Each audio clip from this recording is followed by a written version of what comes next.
sentir la musique. Je peux sentir le jazz, ça me fait quelque chose. Topic lecture this morning, you will get to learn all about everything you ever wanted to know about this year's topic. It's going to be, no, you don't think so? You're not going to cover that in like an hour now? So Dr. Allison Harper here is our Associate Director of Debate at Emory University, and she also helps the trainings run on time for the 2-week program and helped to come up with the curriculum and the schedules and all of that. So, and she's been working hard on learning about the topic, and I'm sure you're going to learn a ton from her this morning. Let's welcome Allison. All right, good morning, everybody. Today, we're going to start our inquiry into this year's upcoming debate topic. As many of you know, in policy debate, we use the same debate resolution through the whole year. So the information that you learned this morning is stuff that will still be relevant when you are debating at the end of the year, whether that's at your last novice tournament or maybe even qualifying to the TOC. So the information that you have now and paying attention in this lecture will be really helpful when it comes to all of your future debates. We're going to focus some extra attention on the affirmative that you'll be reading during our camp, because that's the one that you need to know the quickest. But I also hope to give you an overview for what the resolution as a whole will look like, so that way you have some ideas about what other affirmative cases you might hear at the tournaments that you go to during the year. I'm going to pause a couple times through the lecture to give you a chance to ask me questions. So if there's something that you want to know more about, please feel free to, when I get to those points, ask questions. Or if you have something that's like really urgent, raise your hand and I will call on you. Let's get started. So this year's resolution is kind of a weird mashup of a resolution, right? It took two different ideas, one about emerging technologies and one about U.S. cooperation with the North Atlantic Treaty Organization, or NATO, and kind of pushed them together into a topic wording that says the United States federal government should substantially increase its security cooperation with the North Atlantic Treaty Organization in one or more of the following areas: artificial intelligence, biotechnology, or cybersecurity. Based on your first takes on this resolution, what are some of the things that you want to know more about, or you think might be things that you'll end up debating about when you get into this controversy? Yes? Substantially. Substantially. Okay, we have a future Kansas debater in the room. So yeah, it means that they need to not do a little tiny thing, right? They need to make some meaningful change in the way that the United States cooperates with the North Atlantic Treaty Organization on these issues. Yes? Like the NATO key warrant. NATO key warrant, love that, right. That'll be a thing that becomes really important, because this doesn't just say that the United States should have a new policy about biotech, right? It doesn't say that the United States should have its own ideas about artificial intelligence, but that it needs to work with the North Atlantic Treaty Organization, a political and military alliance, in order to make, this kind of a cooperation happen. Is there anything else in there that's interesting? Yeah. Security cooperation and definition of security cooperation. Yeah, security cooperation. What does it mean to cooperate on security? Does that mean that we can share some vitamins with our friends in NATO, or does that have a specific meaning? And so I think that there are a lot of parts of this resolution that are really interesting. We'll kind of talk through different areas of the topic this morning, and hopefully you'll have some ideas for what I think the overall resolution will look like when you debate it this year, and also some ideas for places that you might engage in future research after our camp is over. So I'm going to start by talking about the kind of 3 different emerging technologies, just because they're kind of distinct from the way that you would think about the NATO cooperation, security cooperation element of the topic. And so the 3 areas, again, are artificial intelligence, biotechnology, and cybersecurity. So artificial intelligence, or AI, is a wide-ranging branch of computer science that builds smart machines that are hopefully capable of performing tasks that are typically require a human to perform them, or require human intelligence. It usually works by creating rules or algorithms that are able to interpret large amounts of data. Usually things that AI is good at are performing really repetitive types of detailed oriented tasks People, right, get distracted. We don't want to look through spreadsheets on spreadsheets on spreadsheets. We suffer when you make us sit there and interpret lines of data or process picture after picture after picture. But AI doesn't get tired. It doesn't have ADHD, right?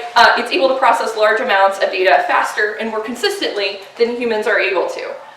It can also be expensive to develop, and there are a limited number of people who have the current skills to work on improving and building AI. Some concepts that I thought you would want to know about artificial intelligence is one is the concept of strong versus weak AI. Weak AI is used to perform a single specific task, and I bet most of you have interacted with weak artificial intelligence in the past. For example, how many of you asked Siri to figure out how to get to this building this morning? You have called on AI to help you figure out where you're going, right? If you've ever asked Alexa to send you some snacks because you didn't like what was in the vending machine, you have called on weak artificial intelligence. If an email that you get about this camp got blocked in your spam filter, that's artificial intelligence because it has, looked for patterns in subject lines and bodies of emails and tried to figure out what is junk email that you don't want versus real email that you do want to read. So weak AI is actually something that's all around us. It's something that we use on a pretty regular basis. There are even computers that have been taught to beat the best humans at chess or Jeopardy. That's all weak AI. It all is designed to perform one single task. Help me find buildings, right, or get directions. Help me order stuff from Amazon. Help me win at Jeopardy is weak AI. Strong AI is also known as Artificial General Intelligence, or AGI. This is meant to replicate the cognitive abilities of humans, right? It's meant to be able to think. It is usually a bit more complex than the weak AI systems that we kind of interact with on a regular basis.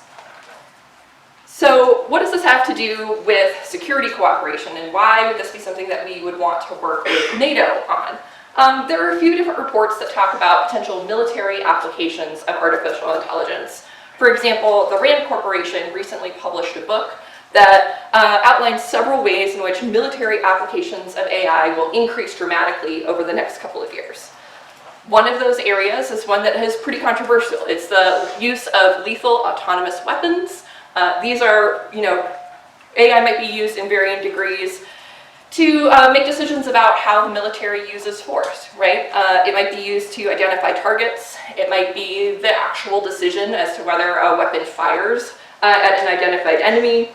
It might make full-scale adaptations to a different environment. The degree to which lethal autonomous weapons are under the control of AI is something that is definitely controversial in the literature. Some technologies are actually pretty old. Some lethal autonomous weapons, depending on how you define that term, have actually existed for a long time. Like, there are some authors that classify landmines as lethal autonomous weapons because a person doesn't have to make a decision as to whether a landmine fires, right? It fires whenever someone comes into contact with it. And so that's usually not what the folks who are talking about AI are talking about when they talk about lethal autonomous weapons. But there are also systems that use AI in them already. It's somewhere along the kind of spectrum of what a lethal autonomous weapon might do. For example, there are missile defense systems that already use artificial intelligence in their targeting, right? It would be really complicated for humans to figure out where an incoming missile is on its trajectory and do all the math calculations to figure out where it ought to fire. And so, in some cases, AI is involved in targeting decisions for missile defense. So there are varying degrees of autonomy that a weapon has. Some of the dicier ethical implications occur when we start talking about more and more autonomy being given to weapon systems and to artificial intelligence. So, some of those controversies might ask questions like, what happens if an autonomous drone makes the decision to fire at someone and they have accidentally struck a civilian instead of, an enemy combatant? That's something that would be a really unfortunate situation. Who's to blame when that happens? Is it the programmer? Is it the country that owns the drones? What sort of rules and regulations ought we have to prevent situations like that from occurring? The question of how much control we can vest in those systems is definitely something that is debated in the literature.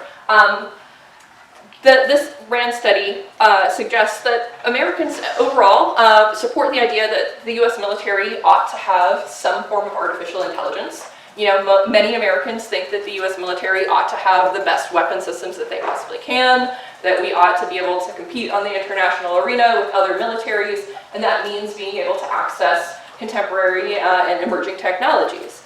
But it's also very popular that there ought to be some restrictions on what artificial intelligence can do in the military, right? Most Americans don't like the idea of killer robots running amok, right? They've, you know, read some old science fiction, they've seen the Terminator, they don't want that to happen, right? And so most Americans, in terms of polling, support some sort of happy medium in terms of what lethal autonomous weapons can do.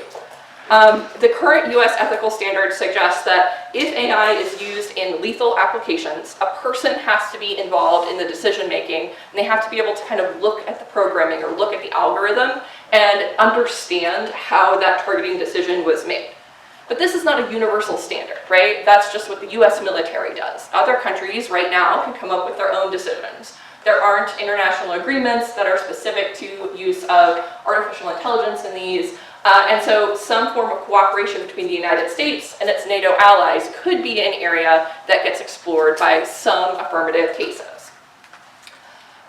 You know, the US will also face increased competition in coming years. We're not the only ones who are using AI in some of these systems. Russia and China are thought to be competitors by lots of folks in writing about international relations. And so, you know, there are definitely people who talk about the need for the United States to compete against those countries. They suggest that the US working with allies will make our artificial intelligence more effective.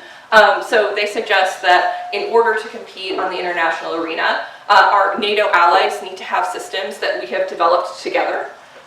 They also suggest that we need to have systems that can work together. And you'll hear when we talk about NATO a term called interoperability a lot. Interoperability is just the ability for, you know, US military systems and our allies in NATO's military systems to work together.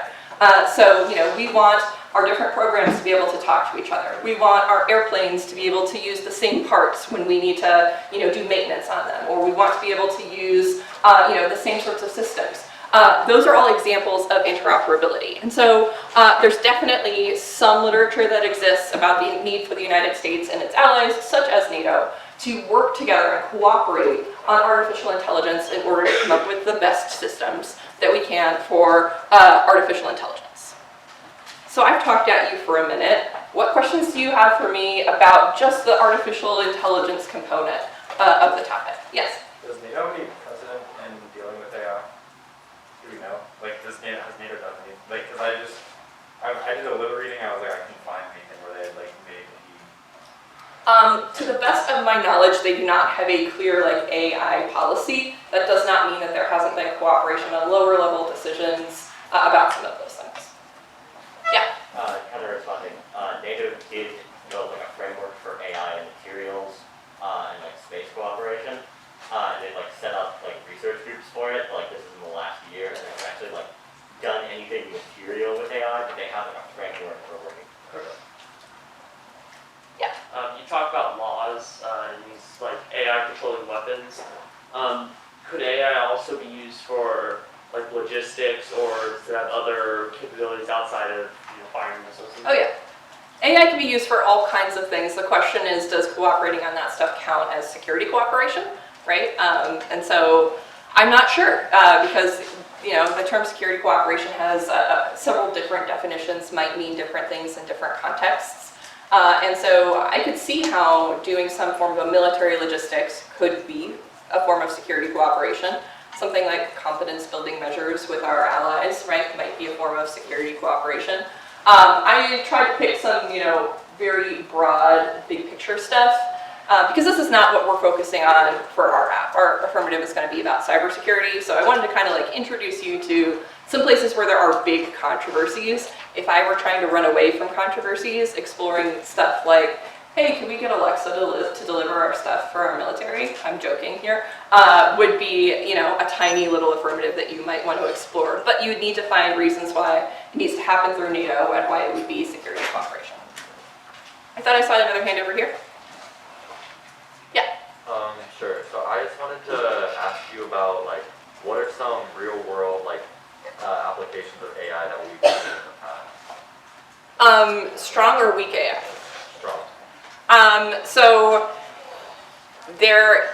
when you feed all of your pictures to the Facebook algorithm, right, and your mom posts your baby pictures and a picture of you every year on your birthday, which I'm trying to get my mother to stop doing, you are teaching the algorithm how humans' faces age so that they can better identify people in the future, right? AI looks at all of those photos and can be used to identify particular people, which has potential security applications and in places where, people want to monitor what the population is up to. Feeding the algorithm that sort of data is something that can be a strong application of AI that you actually probably do encounter.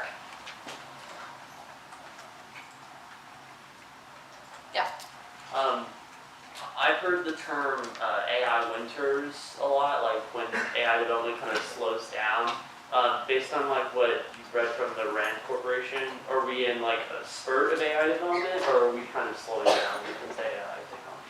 I don't know. I imagine that the US is always trying to say that it is very competitive and working on the best of the best stuff. There are a bunch of different factors that, feed into whether the United States is being competitive. Those include things like, decisions about whether we are training enough scientists in the United States, whether we have immigration policies that let the best and the brightest specialists come in and work on particular different types of things. And I think that every country has an incentive to say that it's doing a good job in its AI development, but everything is kind of wacky. There's a pandemic that's been going on. I think that it's definitely something that is being valued, that there are military programs that are working on developing applications of AI, but the exact state of AI-ness is not something that I know off the top of my head or can speak to with any conclusive, authority. I bet you can find sources that say both. Yes? Are there any groups in NATO dedicated to AI specifically and exploring that, or? I don't know. I think that it's a relatively new technology, and I think that we just had somebody talk about a very sort of broad, discussion that they are having in terms of very kind of first steps about policy. NATO is a big organization that has a committee for everything, and so I would bet that there is some committee within NATO that looks at AI, but because this is not what we're going to be debating at this camp, I have not invested as much time in the specifics of this because we're going to try to spend most of our time talking about cybersecurity. Yeah? Do you think it's most after to be laws bad or laws good on the AI side? Yes. People will do both. The topic doesn't have a direction, right? It just says that we have to cooperate about the thing. It doesn't have to be technology good or emerging technology good or emerging technology bad. If I were writing an app, I would say good AI good, bad AI bad. Does that make sense to folks who have done some stuff? Yeah, I would not be trying to ban artificial intelligence, right? I'd try to set some good limits that make the United States look like a leader, and we're working with allies that mean that we can have the effective stuff, but that we can set some parameters that keep killer robots from, going Terminator on all of us. Good AI good, bad AI bad. Other AI questions? All right. So we're going to move on and talk about biotechnology. I actually think that this is the place where the topic has the greatest potential to get weird, because biotechnology is a really, really broad term. There are definitely people who say that biotechnology is anything that uses biology to solve problems and make products. Thanks for the limiting concept, folks on the topic committee. There are other people who say that it uses living cells or living organisms in that process. The term's been around since 1919, and practices that we could consider to be biotechnology are even older than that. For example, once upon a time, people figured out how to use yeast to make bread. They learned how to, store dairy for a long time by using cultures to turn it into cheese, which was a great decision. Early selective breeding of animals might be considered very early forms of biotechnology. It's probably not what the topic is meant to be, right? They're not like, hey, work better with France to figure out your cheese situation. That's not something that requires military cooperation. It's not security cooperation, though France might think so. So what areas for cooperation or security cooperation might exist under the umbrella of biotechnology, with the kind of assumption that biotechnology is a big, broad concept that includes a lot of different things? The kind of obvious one, right, is cooperation about bioweapons or bioterrorism. Biological weapons are weapons that use microorganisms and the toxins that they can create to use disease as a weapon, right? People have also been using disease as a weapon for thousands of years, like, medieval, siege situations where they threw dead bodies over walls to try to give people diseases. Bioweapons have been a thing that have existed for a long time. There are international agreements that restrict and suggest that bioweapons are not something that should be used, but it is kind of an ongoing concern about whether states might use bioweapons or that terrorist organizations could deploy bioweapons. And so, the questions like, how are bioweapons detected? What sort of things should NATO be doing to, treat a situation in which bioweapons were used? What should NATO do if a bioweapon happens? What is NATO doing to prevent the acquisition or development of biological weapons by terrorist organizations? These are all potential areas to consider. NATO suggests that these things are all bad. Obviously, no one wants that to happen, right? And they have some existing cooperation, but there are always kind of proposals to tinker at the margins about those sorts of things. And I think that, the pandemic has suggested that we generally are not ready for disease outbreaks, right? We've done a pretty bad job of containing a disease, and that has now killed millions of people. And so I bet that there is some pretty decent literature that exists that suggests that, we need better health systems or better preparation for potential use of bioweapons. And so that could be something that NATO cooperates about. The second big area is called forced health protection. Forced health protection is a question of how do we keep our military healthy and safe, ready to perform the tasks that we think that it ought to do. What vaccines have we developed to help keep our military safe? There are some proposals in the US that are even looking at our microbiomes to develop probiotics to give to soldiers who are deployed overseas so that they're more militarily ready. There have been, for a long time, suggestions that we can use biology to make our military forces healthier, more successful. We're going to play the science fiction game a little bit again because that's the thing that happens when you talk about emerging technologies, but potential super soldiers is another wild out there version of what forced health protection might look like, and militaries have tried for a long time to use biology to create better or super soldiers, people who can stay awake longer, so that they can fight in longer forms of combat or fly longer air missions. Is one example of a real application of what how that has happened in the past. I don't think that anybody's going to read the give all the military forces in NATO vitamins type affirmative, but that's my nightmare for what a biotech security cooperation looks like. We should all make sure that everyone in the NATO military forces gets the same yogurt so that they don't have upset tummies, right? Would be an example of the way that you could use biotechnology if you can find the NATO key card and the security cooperation card, is the nightmare version of what the topic could be, and why I'm not super crazy about a broad term like biotechnology being in here. Sorry. I did my best. I don't personally blame Lauren. Other potential options. Biotechnology has extensive environmental applications as well. There are a lot of industries that use things that are considered biotechnology to make the planet a healthier and happier place to live. It's used in things like making biofuels that can help reduce greenhouse gas emissions. I could see the potential world if you found the right set of cards, an affirmative that says that NATO should switch to a particular type of biofuel that relies on biotechnology to help reduce greenhouse gas emissions or make its supplies safer from things like price shocks, right, or the need to deliver oil. You can also use biotechnology to do things like clean up past contamination from military military engagements. I think that it's not a place where I've spent a ton of time because it's, again, not what we are doing with at this camp, but I think that there are definitely people who write about biotechnology's applications to the environment. The military's need to have, be greener, and that if you happen to cobble together the right set of cards, the broadness of the biotech stuff means that there are potential environmental applications there.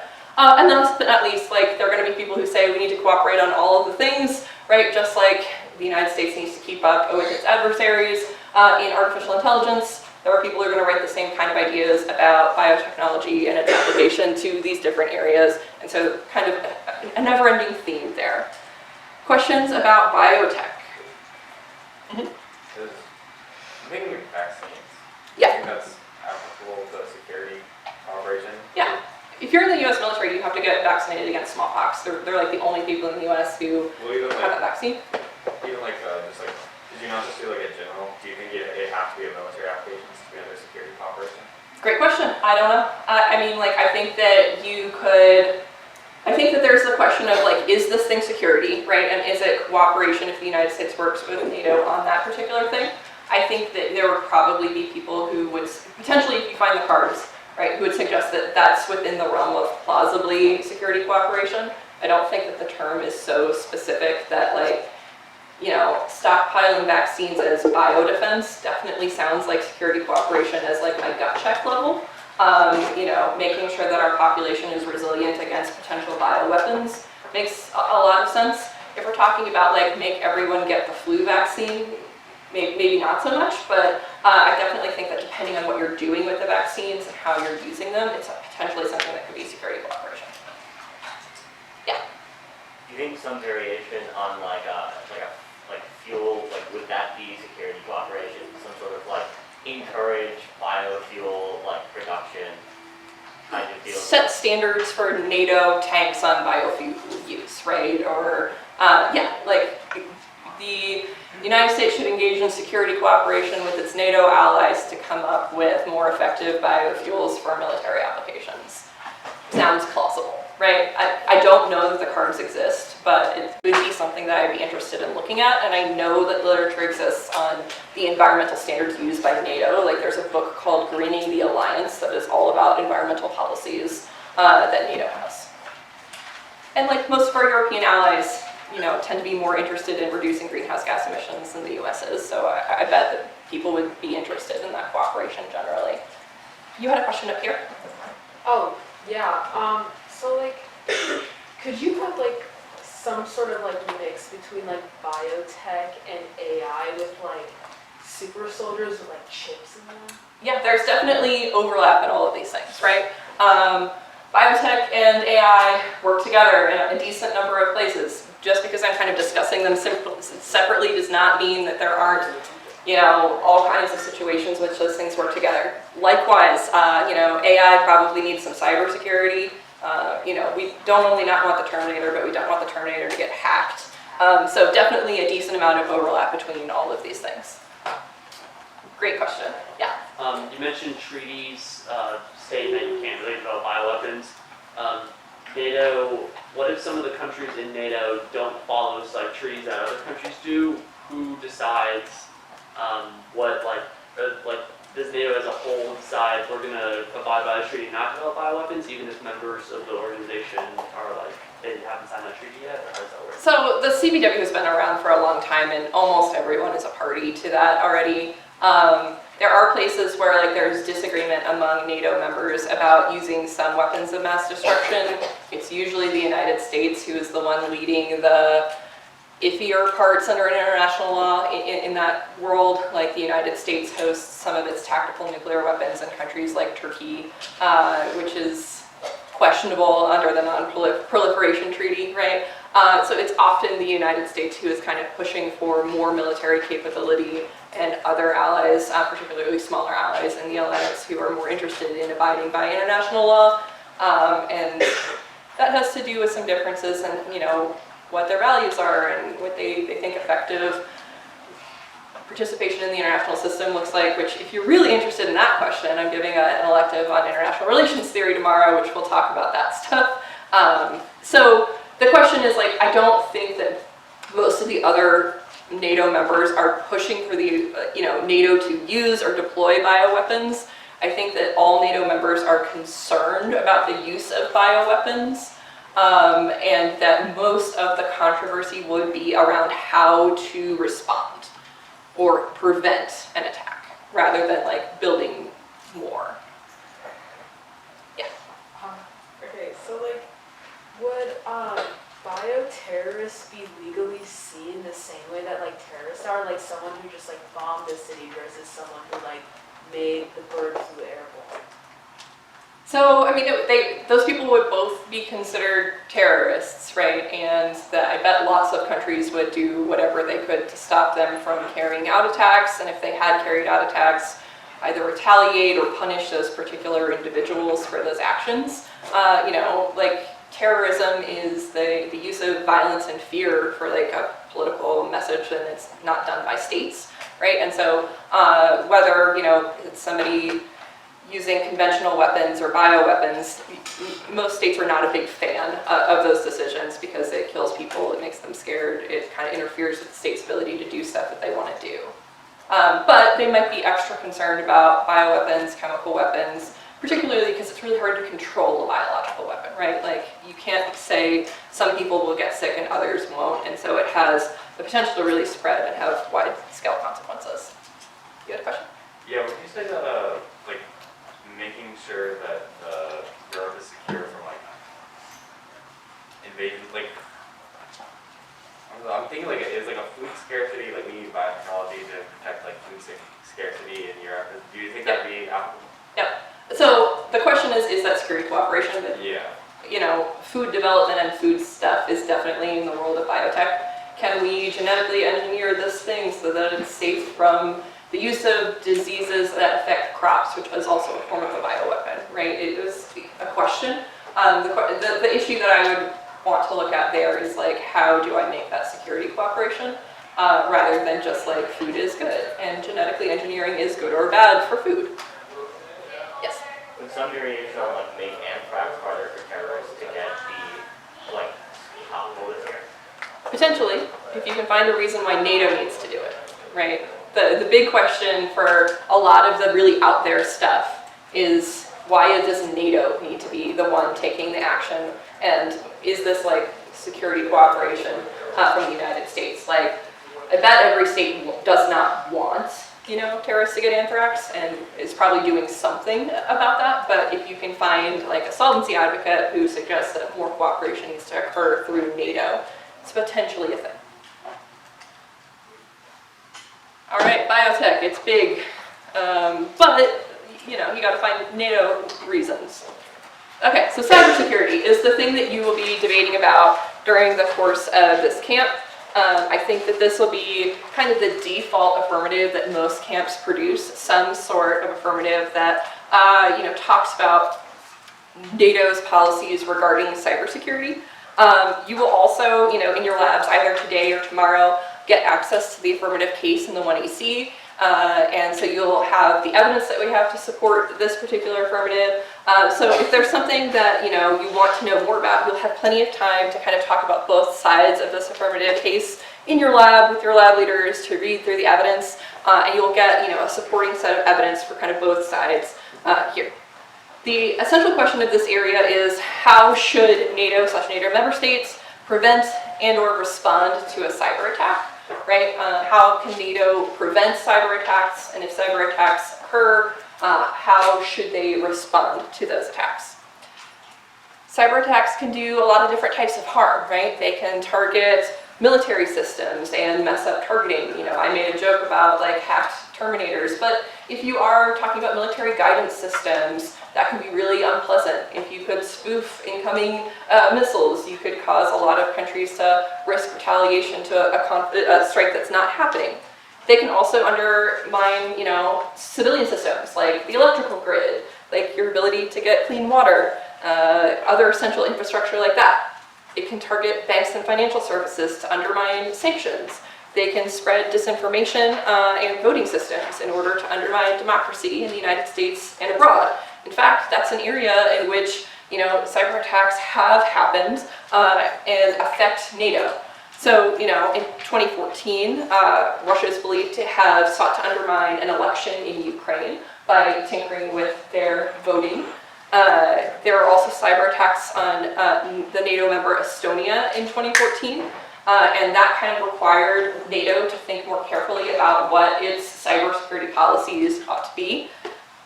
In 2008, Russia conducted significant cyber attacks that preceded its invasion of portions of Georgia the country, not Georgia the state. Don't worry, you're all physically safe here in Georgia. But NATO's current policy is essentially, if I kind of wrapped it up in one sentence, to respond on a case-by-case basis, right? It hasn't set a clear red line for where Russia doing something would be kind of across the line, where it would require a really severe retaliation. It hasn't specified what that retaliation might look like. And so the area of cybersecurity is one where NATO does talk about its cybersecurity policies. It does have forms of cooperation, but I think that there are definitely situations where clarifying that policy will be a place where most affirmatives will focus. So right now, NATO's policy is essentially one of what we call strategic ambiguity, right? Strategic ambiguity means that for strategic reasons, they have not specified what their response might be, what their red lines might be. They have deliberately kept those things ambiguous so that they have flexibility in the question of whether they should respond or how they should respond should a cyber attack occur. Most of these affirmatives that I think that you'll see will reduce strategic ambiguity and make an argument that clear standards are actually more effective at preventing cyber attacks from occurring, either by improving defensive or offensive systems. So some affirmatives might focus on NATO cooperation for cyber defense. Making NATO countries less susceptible to cyber attacks is the kind of idea behind those affirmatives. NATO might work together to protect critical infrastructure. It might set standards for how they detect whether cyber attacks have occurred. They might improve information sharing.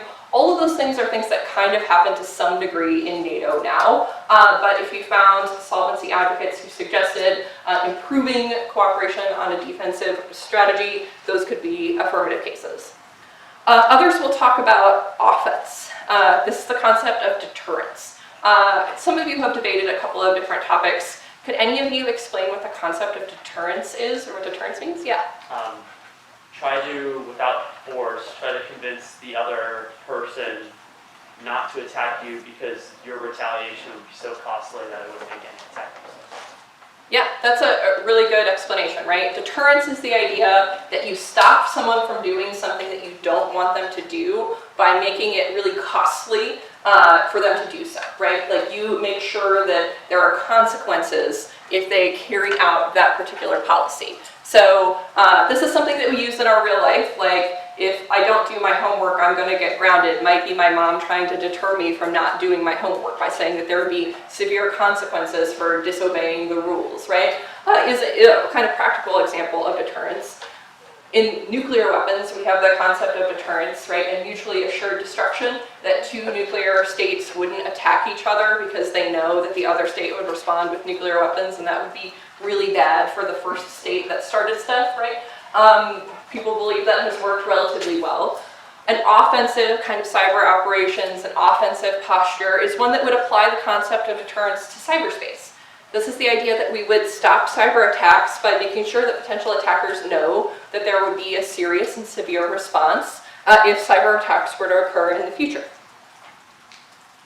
So these apps might clarify what's the red line. You know, you might be able to mess with some little things, but there's a point at which NATO member states would consider this an attack on the alliance or on a member state. What types of actions would result in a severe offensive response? We also might clarify what sort of responses could happen either in the cyber or physical world if one of those happened to occur. And that's the kind of basic premise of your affirmative, right? Your affirmative says that NATO, that you'll read at camp, says that NATO should clarify its policy regarding cyber attacks and what cyber attacks constitute an attack on a member state. So I'm going to put a pin in that concept because we're going to talk a little bit about how NATO functions in just a moment. But does anybody have any questions about the cyber stuff in a very kind of broad way? Yes? Not in a broad way, but you just said the act was NATO should clarify what it should do against cybersecurity. What sort of cyber attacks it would consider like an attack that triggers something called Article 5 in NATO, which we'll talk about in just a second. Doesn't that also reduce strategic ambiguity? It does, yes. I think that most affirmatives that work in this world are going to do something that reduces strategic ambiguity. And the negative response is going to be strategic ambiguity is good. Yes? I know for the app, we have the fiat for the US. Will fiat also be applicable to NATO? I think not, right? Like, the United States can increase its cooperation, but the agent of the resolution is not the North Atlantic Treaty Organization. And so one of the things that you're going to have to do to write a good app is to prove that NATO will say yes. And we'll talk about why that's tricky in just a minute. I love NATO. Yeah. Could you give some examples of cyber attacks that weren't from Russia? So North Korea is also thought to have engaged in extensive cyber attacks against the West. The United States and Israel have employed cyber attacks against Iran when it was enriching uranium and was able to kind of destroy some centrifuges there by making them spin too fast because computer stuff. So the United States has engaged in cyber attacks on other countries as well. It's not like Russia is the only one. The reason I pinpoint Russia is that they are historically, the adversary of NATO, or the reason that NATO exists. And so you're most likely to find NATO key cards about that, but I bet that there are cards that exist about other potential, countries conducting cyber attacks against NATO member states. It's not just that, but I'm using Russia-specific examples just because I know that those exist and are a robust area of the NATO literature. Yes? So, when the U.S. conducts attacks against Iran, aren't those not retaliatory or deterrence in a sense? Because yeah, that's not us trying to protect our cybersecurity in that particular instance, right? That was the United States and Israel trying to keep Iran from having the material that it needs in order to develop nuclear weapons. And so it was thought, these countries think that that is a justified decision to conduct a cyber attack in order to, prevent development of nuclear weapons, which are against a variety of international laws.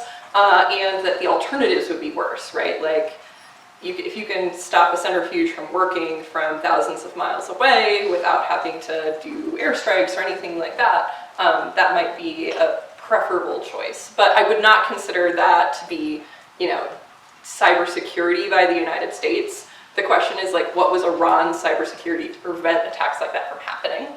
And I think other countries have looked at the code that was used there and have improved their cyber attacks in the years since that occurred. And so there are more and more sophisticated cyber attacks that happen all the time. I saw him back here. Well, just out of curiosity, since you've been playing Russia. Yeah. So have you had this plan, or if we had the security, when Russia attacked our gas lines, what would have that cooperation, in that security, what would that have done for that? How would that have prevented it, or even shortened the amount of time that we had our gas lines in? So the question, right, is what would have happened if these things existed? The idea is that the attacks wouldn't happen because it's clear that the United States and its NATO buddies would be really mean in response. So Russia might be risking a military confrontation with the United States, France, Britain, all of the 30 NATO members if it conducts cyber attacks like that. And so if the idea of deterrence works, right, they might think twice about doing things like that. If they know where the red line is and they know, okay, attacking gas systems or attacking voting machines is across the red line, then they are less likely to conduct those types of attacks because they know what the response will be. Whereas they think maybe we can get away with this because it's not that big of a deal right now, or that NATO hasn't agreed and they'll have to come to consensus on what the reply ought to be. Does that make sense? Yeah, I just feel historically, since Russia's been one of the main sources of attack, Yeah. I feel like they're gonna, like, one might argue against, like, us saying we need the security cooperation. I feel like they might say, what's gonna stop them if, but even though you did say deterrence, like, that's a viable answer because that's, like, kind of what they're fighting. But, like, I feel like that's, like, historically, since, like I said, they are the ones to, like, kind of initiate these attacks. What's gonna stop them still, like, now? Like, if they've been doing it for so long and they have a strong military, like, what's gonna stop them?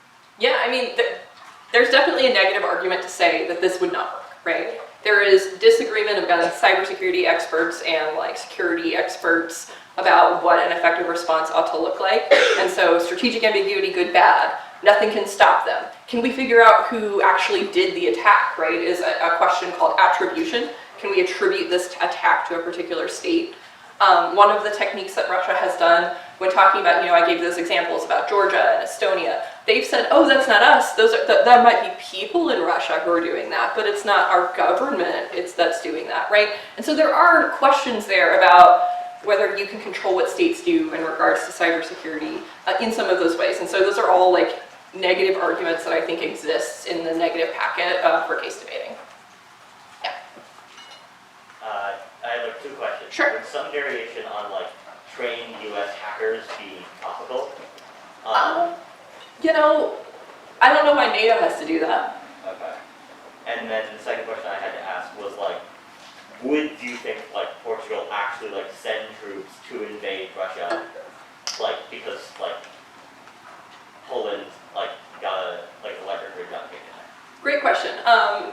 The countries that might play spoiler to any affirmative or things that we'll talk about in a minute, whether NATO can come to a consensus is an important question for every affirmative because you have to get countries to cooperate, and the way that NATO is set up, countries have to agree. One of the other things is that when NATO decides to respond, and we'll talk about this in a minute, there is flexibility in what some of the articles of the treaty require or allow in terms of that response, and that response can be proportional to the abilities of different countries. So if one particular country doesn't have as good hackers or doesn't have the military capabilities, they might be able to contribute in other ways, and that response does not necessarily have to be troops and bombs and all of the same things that you might expect from some of the larger NATO member states. You in the red hat, we had your hand up first, and then the guy next to you I had to specify, because you're right. So does NATO have, I think NATO does have a cyber command, but is it like how staffed or funded is it? I cannot answer that question off the top of my head. I think that it's something that NATO has been paying a lot more attention to since 2014, and I think that it's definitely something that I think the best apps are the ones that kind of center around this, like, what is an attack and what should the response be? But I imagine that you can find sort of broad generic, we should just have more resources type of claims there, and that might be more focused on the defensive element. Yes? So like you said before, like a lot of the times countries claim like it was independent actors within their borders. What are the like current rules surrounding like those countries taking responsibility for like the independent actions of citizens? I am not 100% sure, right? And you could make an argument, as the United States and many NATO state members have, that these actions by Russia in these particular instances were under the guidance of the state, right? They're ordered by the state. These are operatives of their intelligence units, that sort of thing. The KGB is coming for you. Not that there is a KGB anymore. But that sort of idea, right? So the question of how do we attribute attacks is something that is a debate in the cybersecurity literature that I cannot, in the course of our 2 hours, completely sum up for you, but that is a question that like cybersecurity experts wrestle with on a regular basis, and the folks who talk about the importance of cybersecurity in international relations also debate about extensively. Yes? So like, if the US has been like the cyber attacker, what's their incentive for enforcing cybersecurity policy? That's a great question. There are times where the United States government has been aware of some vulnerabilities in software and thought that the benefits that it gains from maintaining those vulnerabilities in order to conduct its own operations outweigh the disadvantages of closing some of those vulnerabilities and making people who run the software kind of aware of things like backdoors and 0 days. For a long time, the US was the largest purchaser of 0 days, and that market has become more complicated as more countries get involved in that. And so that might be a place where cooperation might occur, in the kind of defensive realm rather than the offensive realm. But if the United States thought that the risk to our own population, to our allies, was greater than the benefit that we have from maintaining vulnerabilities so that we can conduct cyber operations, that might be something that, we also have fiat, right? Like we could just decide that this is what the US wants, but we have to get it through NATO. So I don't think that a policy that just says like the US will unilaterally change its position on cyber attacks would be something that would be viable, but definitely something that we can kind of make the United States take a particular position to NATO and propose it as a part of its security cooperation. Cam? Nope. Got it? Okay. So let's talk about NATO. And here's the place where you risk getting me into some really random history rants. So if that happens, sorry, but also not that sorry. So NATO is a political and military alliance that was founded in 1949. It currently has 30 members. The political part of the alliance is that NATO members all have to be democracies, and at the time of joining the organization had to have met certain democracy standards. What was going on in the world in 1949? Start of the Cold War. Yeah. World War II had just ended. World War II had just ended. What is the Cold War? Yeah. The ideological struggle between the democratic capitalists like West, kind of led by the US and Britain, and then like communist Soviet Union that kind of controls Europe. Yeah, I saw your hand. Did you have more to add? No, that was pretty much it. But I guess part of that was like the proxy wars, like Vietnam. Yeah. So, yes. It's built on the Truman Doctrine that says like the United States have every responsibility to destroy a communism regime in other countries. Yeah, it sounds like you're up on your history here. Yeah. That is also to stop the spread of Russia, as Russia, after World War II, had taken control and puppeted most of the governments, which it had ran through during World War II. Yeah. So, yes. I believe Russia also had like atomic bombs, like they just created these atomic bombs. Yeah, it's right around that time. They're behind the United States in terms of developing the atomic bombs. Yeah. Yeah, and then also, like, over time, like, the alliance has become, like, different, I guess. Like, originally it was more of a defense treaty against Russia, and now it's more of, like, how does the U.S. project power into places like the Middle East? Interesting observation about NATO and how it has changed over time. Yeah.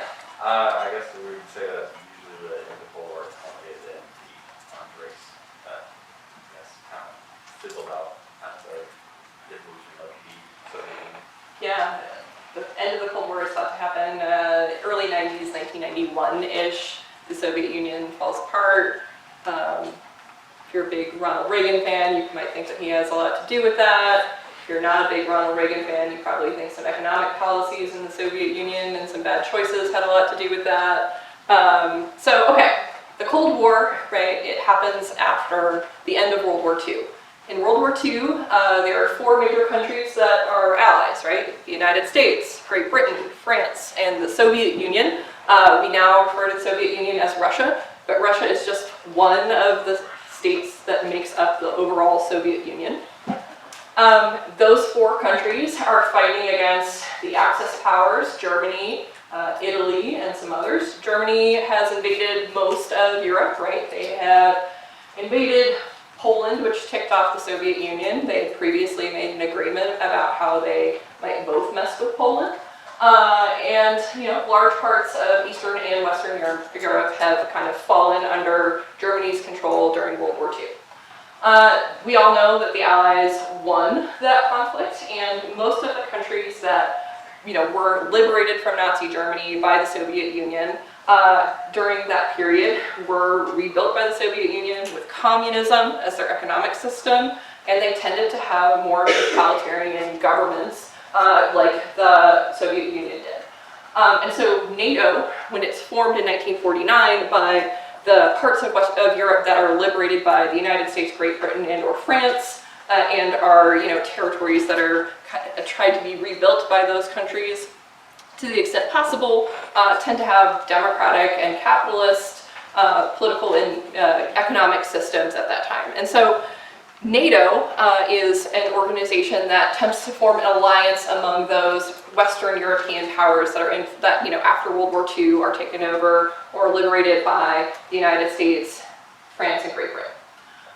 Those countries and the original members are, mostly Western Europe and or the North Atlantic. So like Canada is part of that, even though they're not in Europe. The United States is not in Europe.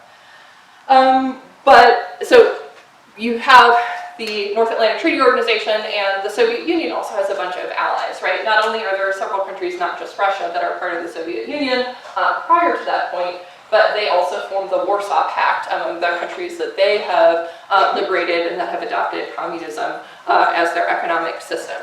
And so one of the reasons why NATO is a political alliance is that it requires democratic standards for the countries that want to join it, right? And so it's a union of democracies. It's also a defense and a military alliance, right? It says that the members of these NATO member states will contribute to the collective security of the alliance as a whole. NATO now sets some standards about how much you need to spend on your military to make sure that there aren't countries that are overly freeloading on the United States. So, kind of early on, there were countries in Western Europe whose economies had, been pretty wrecked because they had just been invaded and gone through a war. So early on, there's a lot of that spending coming from the United States. But there is some expectation that every country that is a member of NATO is able to contribute to the collective security. And so its original goal, right, is to counter Russia throughout the Cold War, to balance against the Warsaw Pact, and you see a map here of people who have later joined NATO. The North Atlantic Treaty Organization is founded by what's called the Washington Treaty. So this is the actual treaty that people signed when they joined NATO back in the 40s or later. There are lots of things in that treaty, but the things that I think that you need to be kind of most aware of are a couple particular articles, because you will hear people discuss Article 5 or Article 4 on a regular basis, and you might be in a position where the people you're debating against or your partner will assume that you know what those things are. So Article 5 is probably the most famous part of the Washington Treaty. It is the one that sets up collective defense. The idea behind Article 5 is that an attack on one NATO member state will be treated as an attack on all. There's some limitations that are spelled out in the treaty about where that attack occurs, like it has to happen in the North Atlantic area of the territories of the member states, or on their militaries that are operating legally in places like the Atlantic Ocean.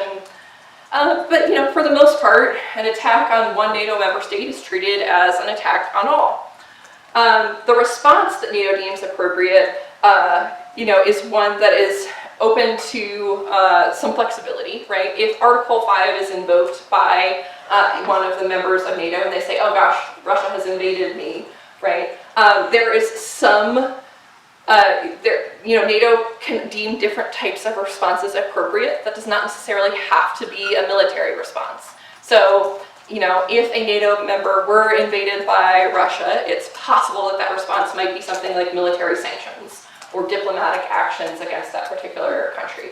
It might be contributing supplies to, military troops from another country, but not necessarily engaging in the military forces yourself. So the Article 5 is not specific about what type of response is required if an attack on one of its members happens, but it does say that all of the members of NATO will come to the defense of the other members in the case in which they had been attacked. Article 5 has been invoked exactly once. Can anybody tell me when that was? 9/11. Right after 9/11, right? So the only time where this has been used was the United States saying that the terrorist attacks on 9/11 were an attack on one of its members that got several other NATO member states to support military actions in Afghanistan. And that's in an era where, Russia wasn't so scary to the US anymore. They started doing things outside of their traditional area of operations. in the North Atlantic area. And so it's a little bit ironic that the only time that, this core founding, most famous part of this treaty has ever been used basically had nothing to do with Russia. So the other part that is useful and thing that you ought to know is Article 4. And this does also get talked about in some of the cybersecurity literature. Article 4 says that parties will consult with each other whenever their security is threatened. So all of the parties in NATO will consult with each other whenever their security is threatened. It does not require that an attack has actually occurred. It does not require a particular type of response, right? But that the countries in NATO should all work together. If, a cyber attack occurred, they should consult about what sort of response is appropriate. If they thought that one of the member countries were being threatened, they should work together to come up with solutions. And this is kind of what NATO means when they say that they respond to cyber attacks on a case-by-case basis, right? They can consult and use Article 4 if a cyber attack occurs on a NATO member state, and that they don't necessarily have to treat that as an Article 5 situation, but that they can use their consultation process to come up with an appropriate response based upon that situation.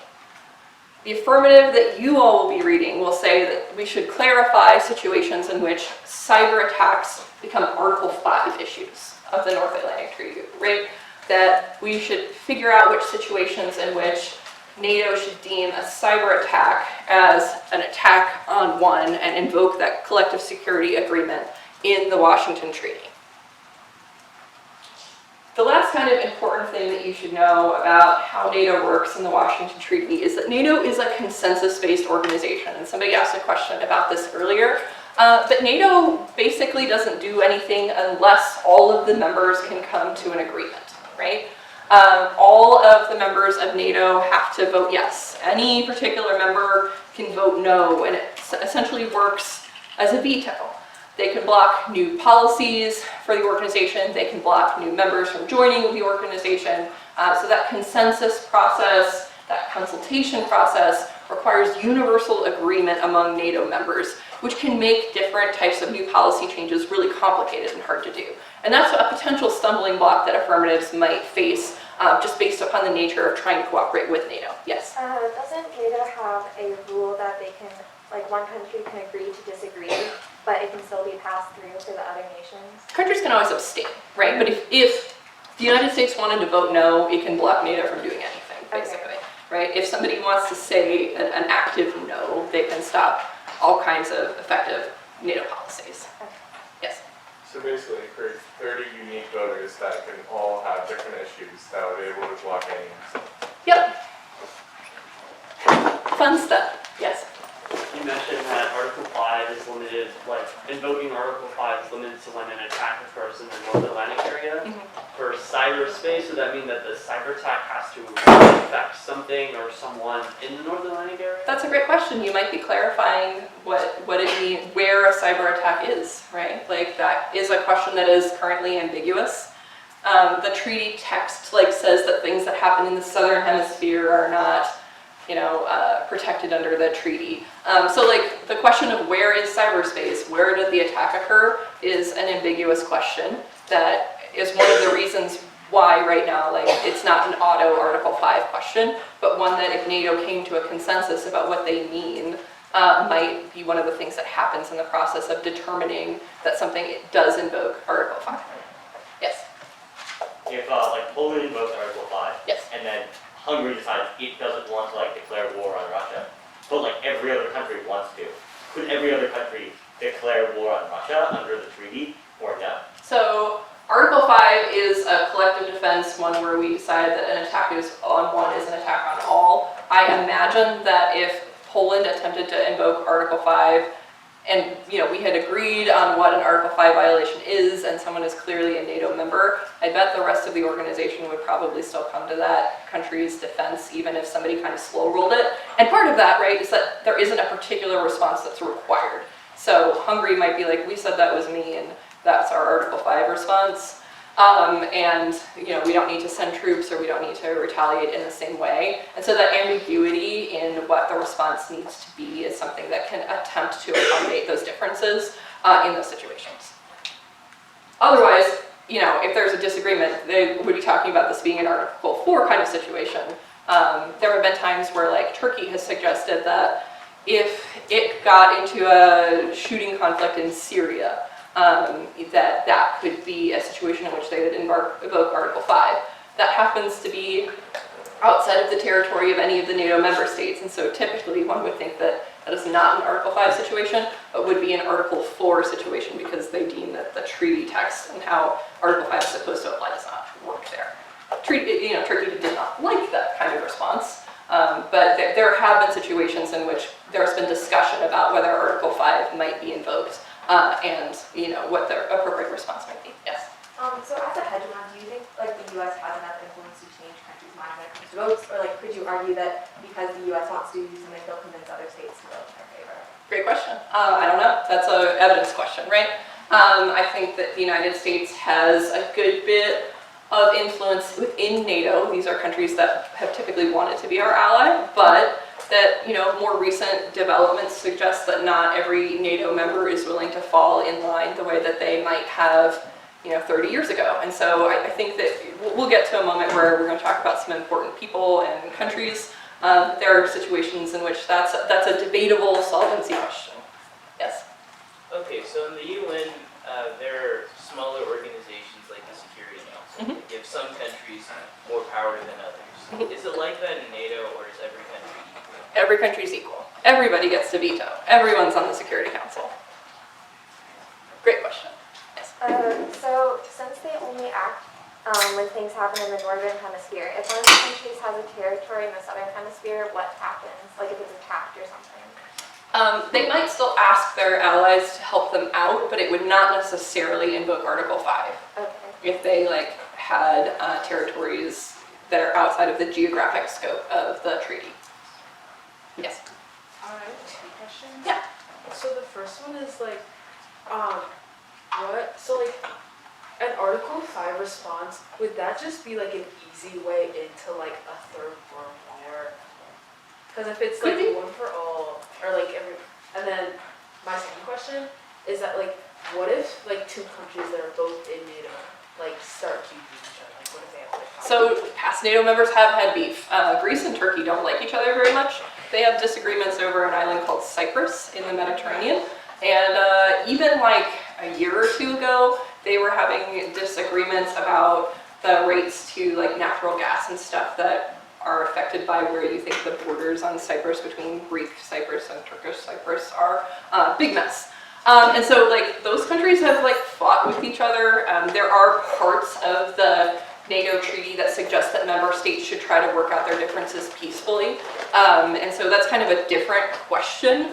And I'm not sure that NATO would necessarily side one way or another unless there were an obvious aggressor. So if one country for no reason invaded another and there were an obvious aggressor, I imagine the organization would side with the country that was not the aggressor. There are also some stipulations about how the UN has to approve things, but it's complicated. But there's some recent historical disagreements that have brought some of those questions. Does this just cause World War III is one of those concerns for what happens if deterrence fails, right? The idea of deterrence is we make the response so big and bad that we stop conflict from happening in the first place. If you think that deterrence is effective, World War III doesn't happen, those kind of first steps that would start us down that path don't happen. If you think that deterrence is an ineffective strategy, you say that this just risks escalation, right? Instead of one piddly little cyber attack on a bank in the United States, we now have a shooting war with Russia. That sounds like a really bad situation that could get out of hand really quickly. That involves all of these countries in Europe, right? And so that's the question about whether you think deterrence is an effective strategy. It's something that gets debated in international relations pretty regularly. Yes?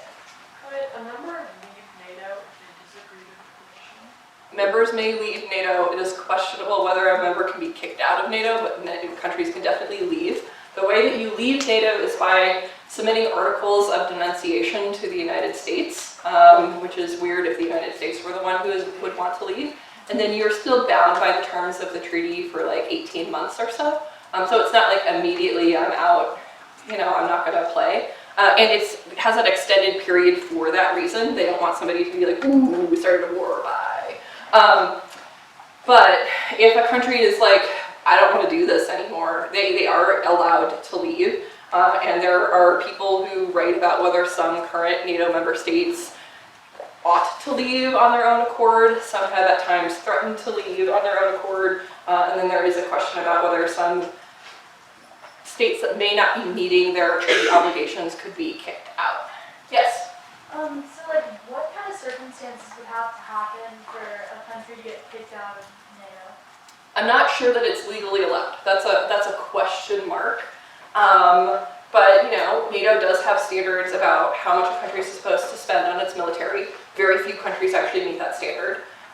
It does have some standards about being a democracy in order to join, but it's not clear that you have to keep up that level of democracy in order to stay in the organization.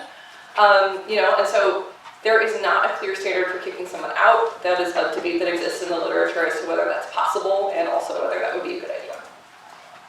Yes? How do Western countries that are not in NATO, like Australia or New Zealand, like cooperate with NATO, or do they mostly just cooperate with like individual countries? They tend to have cooperation with many of the other NATO member states that are not NATO members.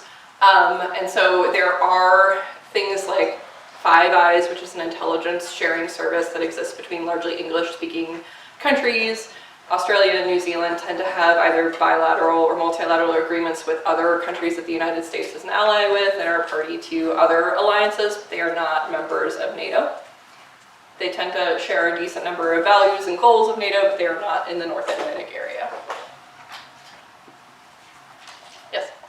In a debate, will we have to see out that every country says yes to a policy or no? I'm not sure that you can. The United States federal government should increase its security cooperation with the North Atlantic Treaty Organization in one of the areas. I'm not sure that, I think that if you wanted to say that you could fiat all of the countries say yes, that it would say the North Atlantic Treaty Organization should cooperate on the thing. I think that you can fiat that the United States proposes something and that you can make solvency arguments about the likelihood that that would be adopted or get through the consensus process. It might mean that affirmatives get to be a little bit vague about what happens or what those exact standards are. Like I could see saying, yeah, we should clarify what Article 5 is. The United States should definitely propose that we set some red lines. They should be approximately here, but the exact thing is something that gets worked out in the consensus process in NATO, and that we can't fiat exactly what that is because of how this process works. But we fiat the initiation, we fiat the goal. The proposal looks basically like this, and we have solvency advocates who say that's a good idea, I think is a defensible way of approaching the affirmative. Yes? Would some variation of political capital, like the US is going to kick out Poland now, Poland kick out good, or something like that, but it costs political capital to kick Poland out, would that be a viable dissent on this topic? Or? Oh, wow. Okay. The dissents on this topic are a little complicated. The ones that we will have are, one is about how international law works, and your labs will talk about that. It's about clarifying what is an armed conflict, and that, by having this clarification about cyber attacks, it kind of messes with current understandings for what armed conflicts are and that being bad. I think that when you get to counterplan time, counterplan the United States should withdraw from NATO. NATO bad is certainly competitive with affirmatives that increase cooperation with NATO. And is something that could be done. I'm not sure that it's even possible to kick a country out of NATO. And it would certainly require consensus of members and some kind of legal maneuvering. I'm not sure that the cooperating about security stuff would necessarily get us there. I guess it would be possible to say that everyone would get so fed up with a particular member state blocking something that the affirmative is kind of the last straw for that sort of thing. But I don't know that evidence exists, given that the countries that play spoiler tend to play spoiler about a lot of things. And I'm not sure that the kind of link evidence exists there, but it's not impossible. And it wouldn't be Poland, it would be Turkey. Or maybe Hungary. They want to keep Poland in. Do we have, do you know any other like organizations that are, could be used like CP out of NATO? So you could counterplan out of using NATO by the United States just doing a thing. You could counterplan by working with any of the NATO member states on a bilateral basis, right? Rather than through the NATO organization. The United States and Great Britain, the United States and all 30 of those member states could just like work together on something like the defensive strategies, right? This is part of why I think this affirmative is good. It has a really strong NATO key warrant based upon the use of Article 5. And that's the reason that we wrote it. But, you could propose something to the United Nations to deal with lethal autonomous weapons. You could propose just a multilateral treaty that any country that wants to could join it. There are a bunch of different international organizations that could be potential counterplan areas. And one of the counterplans that we have is, do other international law stuff.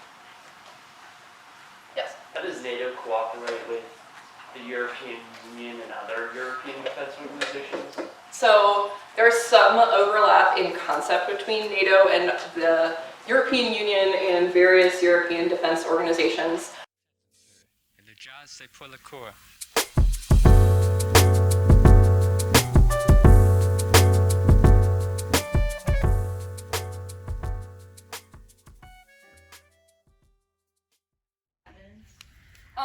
Yes, there is some interaction between those ideas that when you talk about the kind of international law disad, you'll hear about. And that's interaction is about the United Nations Article 51 that explains what an armed conflict is. NATO in the Washington Treaty says that, it's not supposed to do stuff that violates Article 51. They're not supposed to violate the premise of the United Nations. They're not supposed to go starting stuff, right?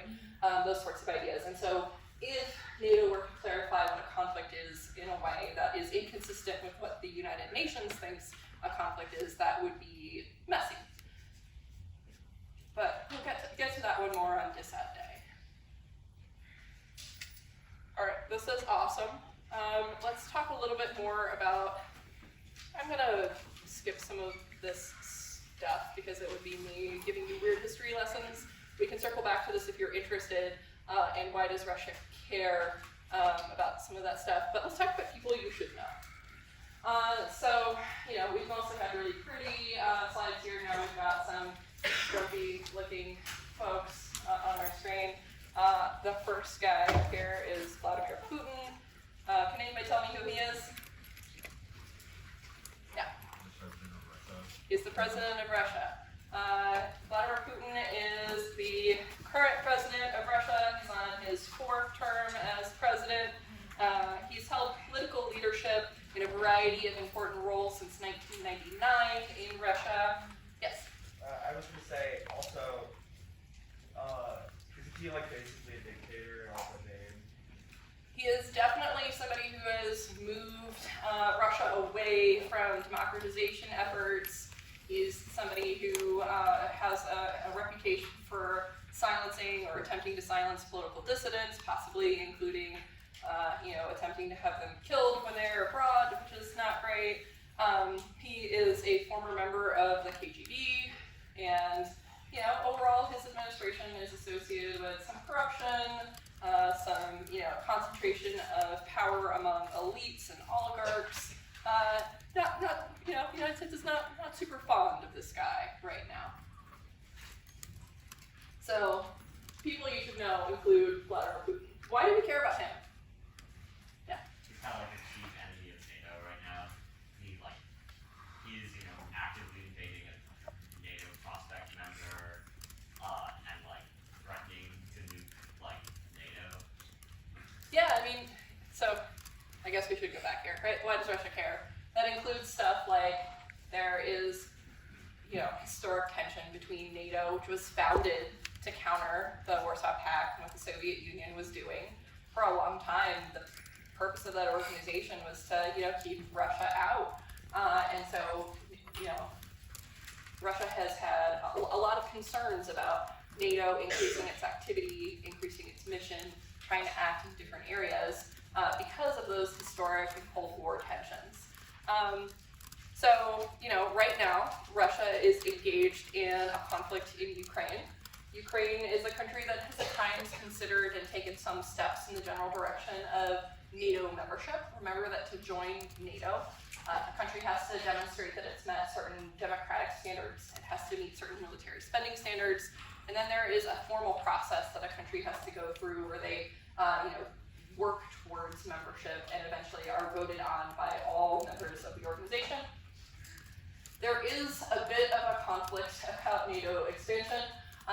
Remember that NATO has gone through several rounds of increasing its membership over time. It was not always 30 members, and we talked about how a lot of those countries in Eastern Europe, like Latvia, Lithuania, Estonia, are now NATO members, but were former members of the Warsaw Pact. Russia didn't like that very much. So back when the Soviet Union collapsed in the early 90s,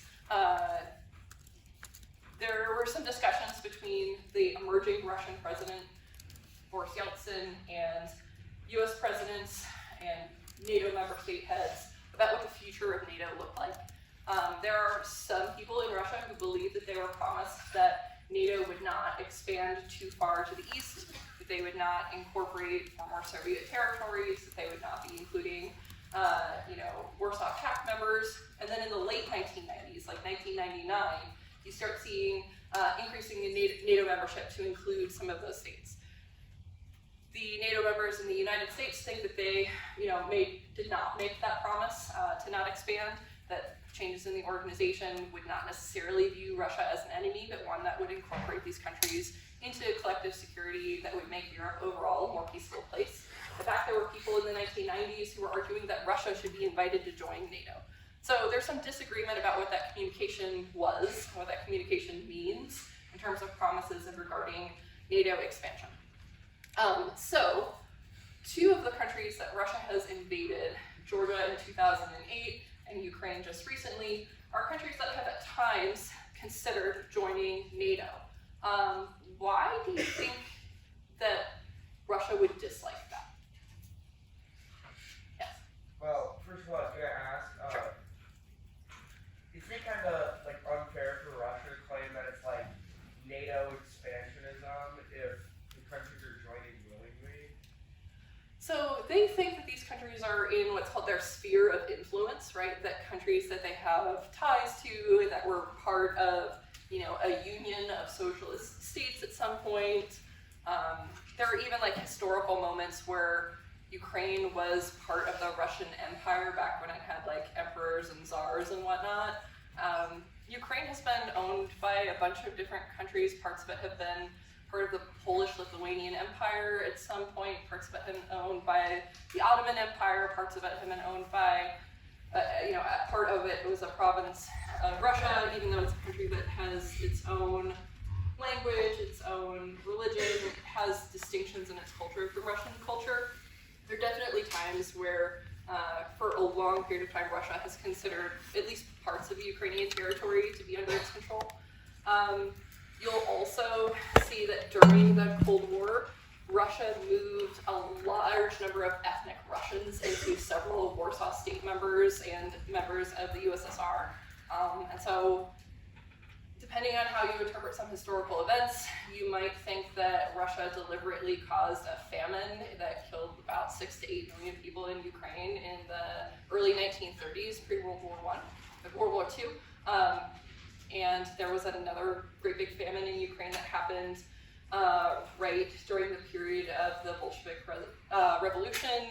And so, when 8 million people have been killed, that created spaces for Moscow to move ethnic Russians into portions of Ukraine that now have a larger number of ethnic Russians as of their population versus the people who have historically lived there. They also did things like attempt to destroy the Ukrainian language, made it so that you couldn't teach schools in Ukrainian, all kinds of stuff like that. And so now Russia likes to make claims like, we are protecting ethnic Russians in this country. There are people who share our ethnicity who are having their rights being violated because of things that Ukraine is doing. And that is like one of their justifications, which goes back to things that happened during the Cold War and the ways that Russia attempted to ensure that it had extended influence over members of the Soviet Union of the wartime time. So why do they think they still have a claim? This kind of a long historical thing that is kind of just beyond, they were once our friends and now they're not our friends anymore. Yeah.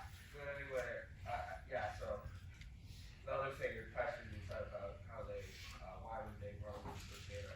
I guess, kind of in a way, part of it is that they want to defend themselves from Russia. And like the fact that they're going, like invading these countries and stuff, if anything, this also applies to other countries like Sweden and Finland and stuff. That's like more of a motivator. It's kind of like, it's like, don't join this organization meant to protect you from me, because then I'll attack you. Right. So these countries want to join NATO, right? Because they are westernizing.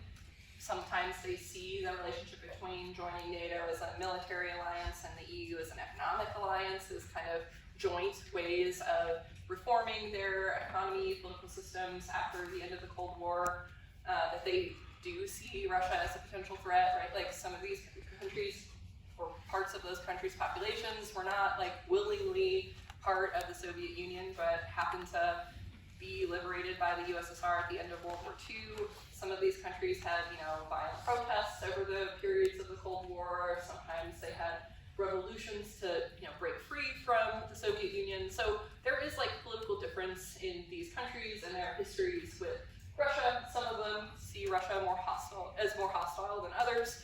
Some of them have had, fights for hundreds of years with Russia over different bits of territory, that sort of thing. So there's an argument that Russia invading these small portions of Georgia and the original taking the Crimean portion of Ukraine were warnings, right? These were warnings to those countries and to NATO that they shouldn't be allowed to join, because that would then create an Article 5 situation that would require NATO members to defend these countries in the future. And so NATO would have to think very carefully about whether they want Ukraine as a member, given the possibility that that a real war could break out. Do they really want to extend security commitments to countries that have smaller economies, that are at larger risk of conflict with Russia over some of these disputed territories? There are also portions that require that you have settled some of your territorial disputes before you can become a member, and so Russia has some incentives to keep countries out by just kind of sitting there and making some parts of these countries' territories complicated under international law and making it hard or impossible for these countries to join NATO in the short term. Yes? Just to add more information, the famine in Ukraine is controlled over, and the Ukrainians claim that it's like a genocide and that's not like desperate genocide, it is just what countries do at the same time, like burning any stuff to death. Like what they do is because they want to build their industry, they don't have money, so they need to exploit the agricultural population and let them starve and sell their agricultural products for the industry to control their industry. Yeah. So it definitely is something that has been debated about how deliberate the famines that happened in 1932, 1933 were, whether that was a genocide. Some of the information from that is difficult to obtain because of the way that the Soviet Union tried to hide things. Like, you couldn't get independent journalists into Ukraine during most of that period, right? So there isn't a lot of independent reporting on what was happening in that area. And so it's definitely something that historians debate about the motivations there. But I think that there is a pretty clear consensus on the idea that the fact that many people died in the famine made it possible to move ethnic Russians into these parts of Eastern Europe is not something that's very disputed. And so that's definitely something that has relevance now when Russia makes the argument that they're, defending Russians and Russian-speaking people in these countries. I warned you that there was potential for history tangents, so yeah. So didn't the Soviet Union do a similar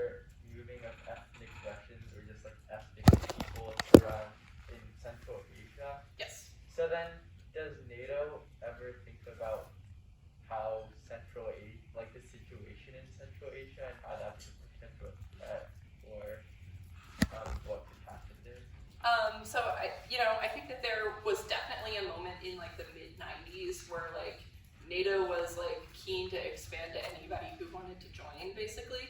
And so I think the conversations along those lines were more likely to happen at that time. I'm not sure that as many Central Asian nations have expressed interest in joining themselves or have taken some of the proactive steps that they would need to in order to move in the direction of membership. But the United States and NATO member states often have agreements and cooperate in more limited capacities with Central Asian nations that are interested in that form of cooperation. That's not universal. There are some countries that consider themselves more aligned with Russia now and are not interested in that form of cooperation. But I think that there was probably a moment of that, rapid NATO expansion where there would have been potential for that to happen had there been like mutual interest and progress. Yes? Yeah, of course. All right, let's talk about some more people you should know. The guy with the angry eyebrows is Viktor Orban. He is the president of Hungary. He's been prime minister, not president, prime minister of Hungary since 2010. He was also the prime minister back in the 90s and back, when we thought history was ending and people were super optimistic. He was one of the first Eastern European politicians that didn't have their kind of power coming from their ties to the Communist Party in their country. He actually oversaw Hungary joining NATO back in 1999, but later his politics have kind of changed a bit. In his second term, his party had a supermajority, which he used to push through a new constitution in 2012. It limited some things like judicial independence and the freedom of the press. He also has had some policies that are considered very conservative, including being very anti-LGBTQ. By his third term, which started in 2014, Orban was openly claiming that he wanted to make Hungary an illiberal democracy, more similar to Russia, China, and Turkey, countries where there aren't as many rights and freedoms that are protected by a constitution, but might still claim to be democracies, have elections, and those sorts of things. He has a much friendlier relationship with Putin than most other current NATO members. That includes, refusing to impose sanctions on Russia for its recent invasion of Ukraine. And so Hungary is one of those countries that is, flying in the face of some of those democratic standards that are expected for NATO members. You will hear that talked about in some of your evidence that talks about the importance of democracy, of liberalism, of elections, and the need to protect those from cyber attacks and the like in your affirmative. It's also an example, right, where some NATO members will kind of do their own thing. Hungary is a potential country that could be a spoiler for policies that are, directed or could be considered anti-Russian or more in favor of democracy than some other countries. And so that's somebody you kind of need to know who that is, because that's a potential, we've talked a couple of times about we need consensus, everybody needs to get along, everybody needs to agree, that sort of thing. The other guy is Erdogan. He is the president of Turkey. Like Orban, he has tilted his country in a more authoritarian and populist direction, especially since a failed coup attempt that occurred in 2016. Turkey has a complicated relationship with NATO. It was not one of the original members, but was a highly desired member when it joined a few years later. It has a decent amount of tension with Greece over the status of Cyprus, which is the thing I mentioned earlier. It has purchased missile defense systems from Russia that other NATO member states have indicated would be a problem and could not be integrated safely with the rest of the members' missile defense systems and other technologies. It has threatened to block memberships for Finland and Sweden, two countries that have recently expressed increased interest in joining the organization after Russia's invasion of Ukraine. But it's also considered a really important member of the alliance. It has the second largest military of any NATO member state. It hosts US tactical nuclear weapons, has a really important US Air Force base on their territory. It's considered really important for the US's access, or NATO's ability to access the Middle East, And so, NATO has been, it's definitely a country that has the potential to play a spoiler. It definitely is one of those countries that might have its own thoughts and opinions about the affirmative. It can be complicated to work with. It is a little more Russia-friendly than some other NATO member states right now. And so, it's definitely one that whether they should continue to be a member is something that gets debated in the literature because they're both a really important part of the organization and one that can be complicated for the organization's ability to achieve its goals. Yes? I think a few years back they had a conflict where they shot down a Russian fighter jet. Are they still kind of like tense with Russia, or do they have more of an Orban relationship where they're kind of friends with them? The answer there is that it's complicated. So a lot of that stuff dealt with Syria. Russia was involved in backing one group in Syria. Turkey backed another group in Syria. Turkey tends to hate the Kurds more than just about anything, is another kind of factor in their political decision making. They don't love that the United States and some other,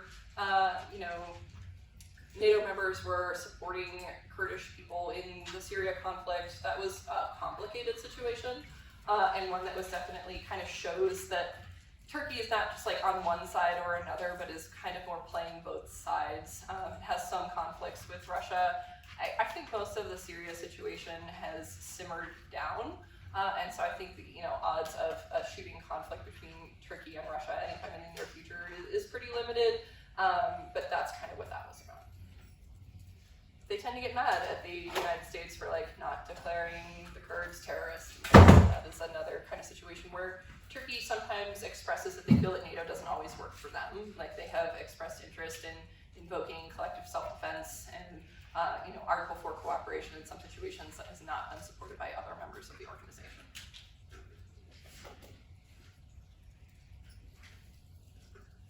Okay, I've talked for an hour and 45 minutes. What questions do you all have for me? Because I've given you kind of a lot of information about the topic as a whole, some of the things that you want to be looking for when crafting a big affirmative, how NATO works, what some of those areas might be, the things that you want to be looking for if you're trying to craft a strategic affirmative on this topic are a reason why NATO is important, right? Like why the United States can't just do this thing on its own, why it can't just work bilaterally or needs to work through NATO as an organization, which is why our camp affirmative is one that has a really good NATO key warrant about Article 5. And I think that that's kind of the better limiter than a lot of the different terms that are used in the resolution, our counterclaims. And so definitely something to keep in mind. What questions do you all have? Yes? Do you know if any of the other relevant NATO ones that are going to be like common out in Article 5? Article 5 is the biggest one, or just like I found someone who said it's important to like fight against Russia or to make NATO relevant. Like there were definitely people who were writing in the early 2000s about NATO's need to find a mission. I'm not sure if people are still writing that given the Ukraine invasion and kind of the tilt back to deter Russia. I think if you look at some like older stuff, like NATO needs something to do would have been another potential warrant why it should work for NATO, but that's probably older now. Yeah. So could it not be trying to introduce a new article that could have importance? You could. That would. I'm I not. understand the Yeah. issues of it. Right. the way Yeah. all of it works. Yep. Complicated, but I suppose like that could exist as an example of what a NATO key warrant might be. Is like we need to change the thing about the treaty. Sure, beyond the treaty, so that's scale. And like dealt with one of these things. So it's kind of a weird like we got to find a set of cards that go together. Is the challenge of this topic. Yes. Do you think that there'll be any European elections just that, like individual country elections just that? I just don't know if there are any elections coming up. France just had one. Germany just had one. They are the kind of two biggest. I have written little tiny European elections dissents. Before the challenge, there is like European elections are more likely to be